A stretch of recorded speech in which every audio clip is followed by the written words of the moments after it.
میں اللہ تعالیٰ کی پناہ مانگتا ہوں شیطان مردود سے۔ اللہ تعالیٰ کے نام سے شروع جو انتہائی مہربان اور بڑا رحم کرنے والا ہے۔ صاد، قسم ہے نصیحت والے اس قرآن کی، یہ کفار خواہ تکبر اور مخالفت اور ضد پر اڑے ہوئے ہیں۔ ہم نے ان سے پہلے کتنی ہی قوموں کو ہلاک کیا ہے، پھر وہ آہو بکا کرنے لگے، لیکن اس وقت مہلت کی مدت ختم ہو چکی تھی۔ ان لوگوں کو صرف اس بات پر تعجب ہوتا ہے کہ ان کے پاس انہی میں سے ایک ڈرانے والا آیا ہے، اور کفار نے کہا کہ یہ جادوگر بہت جھوٹا ہے، اور اس نے تمام معبودوں کو چھوڑ کر فقط ایک ہی معبود بنا ڈالا ہے۔ بے شک یہ ایک بڑی عجیب بات ہے۔ مکہ کے سردار رسول کریم کی تبلیغی محفل سے یہ کہتے ہوئے چل دیے کہ چلو اپنے معبودوں کی پوجا کرنے پر پختہ رہو۔ بے شک یہاں تو ایک نئی بات کا ارادہ کیا گیا ہے۔ یہ بات تو ہم نے پہلے کبھی کسی قوم سے نہیں سنی ہے، یہ تو ایک من گھڑت بات ہے۔ تمام لوگوں کو چھوڑ کر کیا صرف اسی پر قرآن نازل کیا گیا ہے؟ اے نبی صلی اللہ علیہ وسلم، در حقیقت یہ لوگ آپ پر نہیں بلکہ میری نصیحت پر شک کر رہے ہیں، اس لیے کہ انہوں نے ابھی میرے عذاب کا مزہ چکھا ہی نہیں ہے۔ کیا ان لوگوں کے پاس تیرے زبردست عطا کرنے والے پروردگار کے رحمت کے خزانے ہیں؟ کیا یہ لوگ آسمانوں، زمین اور ان دونوں کے درمیان موجود چیزوں کے مالک ہیں؟ اگر ایسا ہے تو وہ دنیا کے تمام ذرائع استعمال کر کے اوپر چڑھ کر دیکھ لیں۔ در حقیقت یہ شکست خوردہ گروہ میں سے ایک گروہ ہے جسے یہاں مکہ شہر ہی میں شکست ملے گی۔ ان سے پہلے نوح علیہ السلام کی قوم، عاد قوم اور میخوں والے فرعون نے رسولوں کو جھٹلایا، اور سمود، لوط علیہ السلام کی قوم اور ایکا والے، یہ تمام بڑے طاقتور گروہ تھے۔ ان تمام گروہوں نے رسولوں کو جھٹلایا، پھر ان پر میرا عذاب لازم ہوا۔ مکہ کے باشندے بس ایک چیخ کے منتظر ہیں، یہ لگاتار چیخ ہوگی جس کے بعد کوئی اور چیخ نہ ہوگی۔ سب کچھ سننے کے بعد بھی مذاقاً یہ لوگ کہتے ہیں کہ اے ہمارے پروردگار، ہمیں حساب کتاب والے دن سے پہلے ہی ہمارا عذاب والا حصہ دے دے۔ آپ ان کی باتوں پر صبر کرو، اور انہیں ہمارے بندے داؤد علیہ السلام کا واقعہ سنا جو بڑا طاقتور تھا۔ بے شک وہ اللہ تعالیٰ کی طرف ہر وقت رغبت رکھنے والا تھا۔ بے شک ہم نے پہاڑوں کو اس کے ساتھ تابع کر رکھا تھا، اور صبح شام داؤد علیہ السلام کے ساتھ اس کی موافقت میں اللہ تعالیٰ کی تسبیح بیان کرتے تھے، اور پرندوں کے جھنڈ بھی تسبیح کرنے میں اس اللہ کی طرف متوجہ ہوتے تھے۔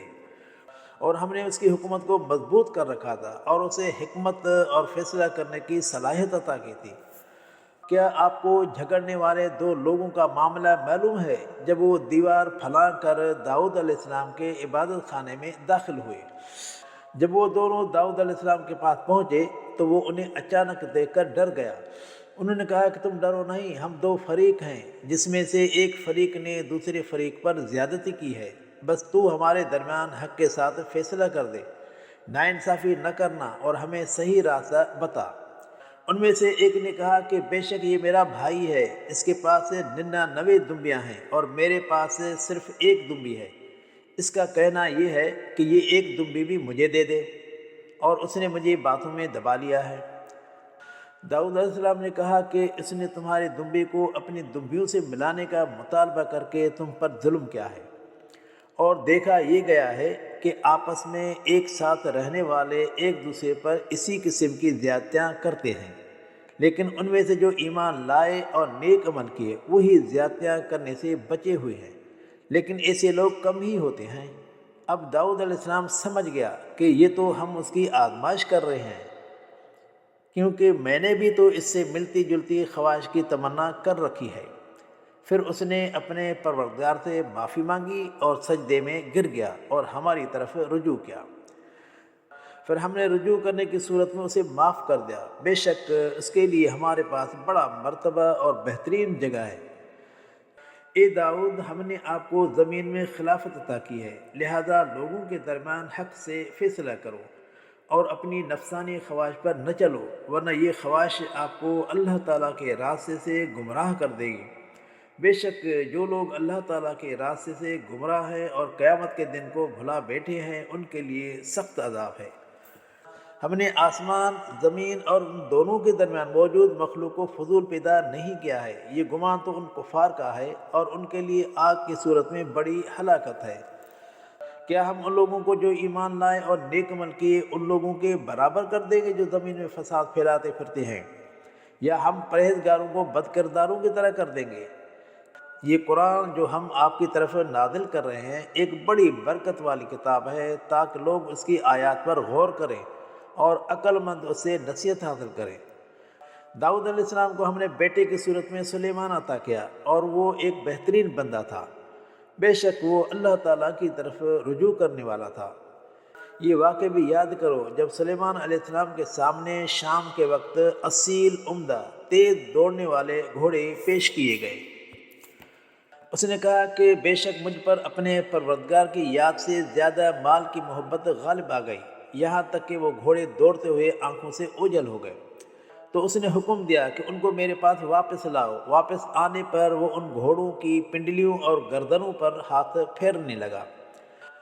اور ہم نے سلیمان علیہ السلام کو بھی آزمائش میں ڈالا، اس طرح کہ ہم نے اس کی کرسی پر ایک انسانی دھڑ پھینکا اور وہ سمجھ گیا جو اس نے اپنے دل میں اپنے ہی خاندان میں حکمرانی برقرار رہنے کی خواہش کی تھی، تو پھر اس نے ہماری طرف رجوع کیا۔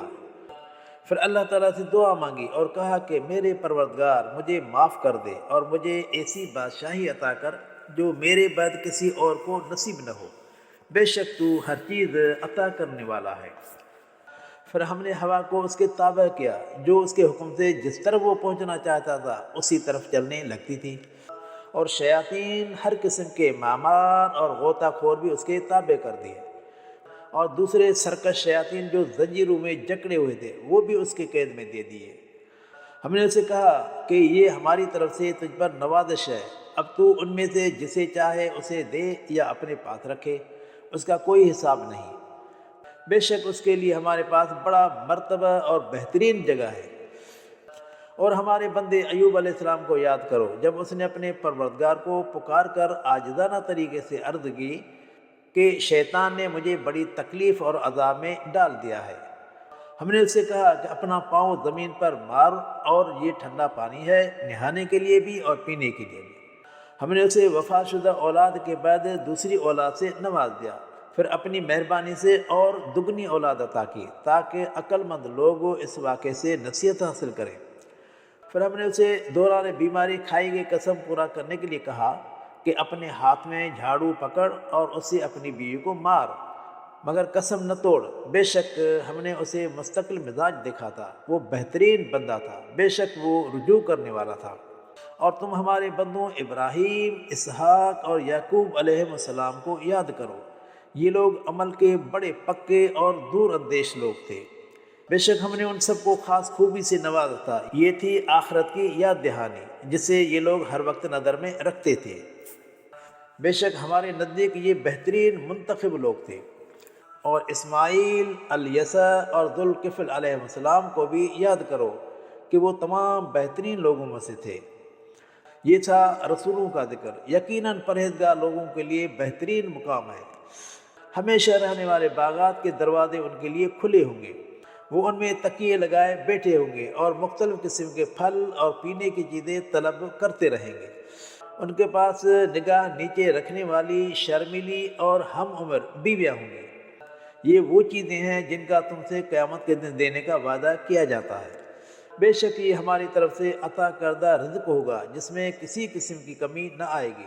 یہ تھا پرہیزگار لوگوں کا ذکر، بے شک اللہ تعالیٰ سے بغاوت کرنے والوں کا برا ٹھکانہ ہے، وہ جہنم میں داخل ہوں گے جو بہت ہی بری جگہ ہے، یہ ہے ان کی جگہ، اب وہ کھولتا ہوا پانی اور زخموں کی پیپ کا مزہ چکھیں، اور ان کے لیے اس جیسے دوسرے عذاب بھی ہیں۔